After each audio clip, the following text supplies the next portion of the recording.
जल्दबाजी करने की जरूरत क्यों पड़ रही है? क्योंकि समय कम पड़ गया है। समय कम क्यों पड़ गया है? क्योंकि मैक्सिमम समय खराब चीजों में जा रहा है, बिना मतलब की चीजों में जा रहा है। समय, आप देखिए, अपने समय का चार्ट बना के देखिए कि पूरे दिन में आपका कितना समय खराब हो रहा है, कितना समय आप बिना मतलब की चीजों में खराब करते हैं। इसीलिए आपके अंदर जल्दबाजी आ गई। मैं गारंटी के साथ कहता हूं कि 100 में 80% लोग इतनी जल्दबाजी करने लगे हैं, क्वेश्चन के आंसर मार्क करने में, हर चीज करने में जल्दबाजी है, हर चीज करने में जल्दबाजी है। कोई एक छोटा सा काम सौंप दो, उसमें जल्दबाजी है। मोबाइल दुकान पे भूल गए, पैसे दुकान पे भूल, हर चीज में जल्दबाजी है। आपको अपने जीवन से ये जल्दबाजी हटानी पड़ेगी, छोड़नी पड़ेगी, धैर्य रखना पड़ेगा। हर आदमी आता है, अरे मुझे 3 महीने में सीजीएल निकालना है, मुझे 2 महीने में सीजीएल निकालना है, मुझे 1 महीने में सीजीएल निकालना है। अरे अभी तक आप क्या कर रहे थे? मैं हमेशा एक बात कहता हूं कि पेशेंस रखो, धैर्य। बिना धैर्य के किसी को कुछ नहीं मिला। और धैर्य पता है किस में रखना होता है? रिजल्ट में। लगातार मेहनत उसी पेस पे करते रहना, उसी कंटिन्यूटी के साथ करते रहना, उसी कंसिस्टेंसी के साथ करते रहना, ये सोच के कि रिजल्ट मिलेगा। आज क्या होता है? उल्टा है। माँ बाप के साथ भी, बच्चों के साथ भी। 2 महीने तैयारी किए हुए नहीं हुए, स्टार्टिंग में बहुत जोश था, अब रिजल्ट ही नहीं आ रहा है, एसएससी पेपर ही नहीं ले रही है, पता नहीं मेरा तो क्या होगा, धैर्य टूटने लग गया। धैर्य पढ़ाई में नहीं टूटना चाहिए। आप धैर्य रख सकते हो। देखिए, अगर आपने मेहनत की है जीवन में, तो मैं इस बात के साथ, दावे के साथ कह सकता हूं, मैंने अपने जीवन में फील किया है, हजारों लोगों की जीवनियां पढ़ी हैं कि नतीजा कहीं ना कहीं जरूर पड़ा है। अगर आज आप मेहनत कर रहे हो तो इसका फल एक दिन जरूर मिलना है। बस उसके लिए धैर्य आपको रखना है। अपने प्रयासों में कमी आपको नहीं रखनी। प्रयास करना नहीं चाहते, सर यूट्यूब पे कब पढ़ाओगे? कुछ बच्चों की शिकायत, सर स्ट्रेटजी वीडियो बता दो, सर मोटिवेशन नहीं आ रहा है कहीं से, सर बड़ा परेशान चल रहा हूं। हर चीज का इलाज आप स्वयं के पास है।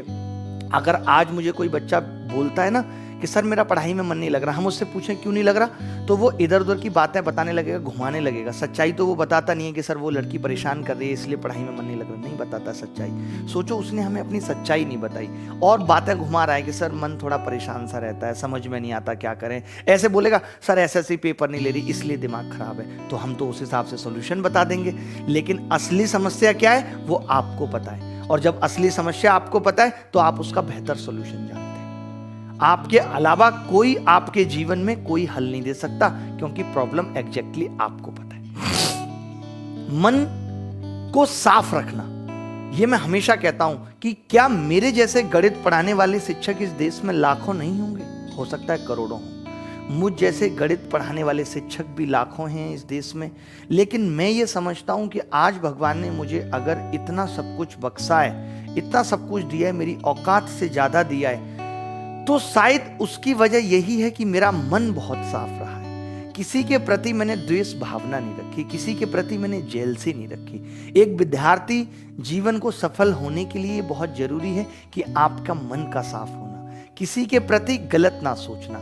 हम वही मैं कहता हूं कि आज सारे मोटिवेटर, सारे यूट्यूबर सब ये कह देते हैं बी पॉजिटिव, बी पॉजिटिव, और बच्चा क्या सोच रहा है, यार वैकेंसी तो 4000 है, 40 लाख लोग बैठे हैं, कैसे इन 39,96,000 को पीछे छोड़ना है। ये पॉजिटिवनेस है आपकी।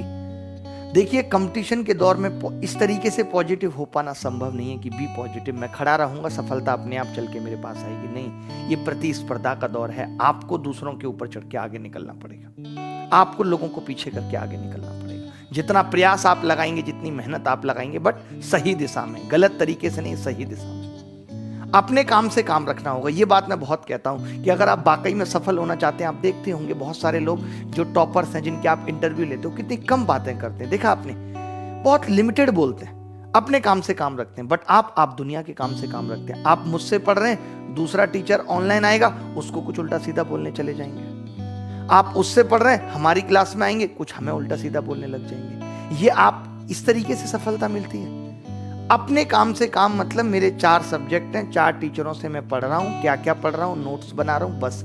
इससे ज्यादा मुझे तीसरा किसी से मतलब नहीं होना चाहिए कि मैं क्या कर रहा हूँ, क्या अननेसेसरी मुझे किसी के फोटो, किसी की वीडियो पे कमेंट करने की जरूरत नहीं है। अगर मैं अच्छा नहीं बोल सकता तो मुझे खराब बोलने का भी अधिकार नहीं। तो अपने काम से काम रखना सीखो। जो आपकी स्ट्रेंथ है उससे अचीव करना है आपको। अगर आपकी स्ट्रेंथ इंग्लिश है तो मुझे हाँ सीपीओ में एक नौकरी लेनी है। अगर मेरी गणित स्ट्रेंथ है तो हाँ मुझे सीजीएल में नौकरी लेनी है। अपनी स्ट्रेंथ का प्रयोग करना है।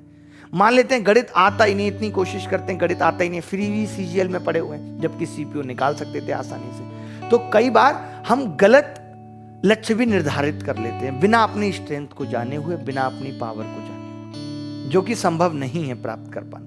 लक्ष्य बनाने से कुछ नहीं होगा, आपको अपने आप को पहचानना होगा कि मैं किस लायक हूं और क्या मैं लक्ष्य बना सकता हूं।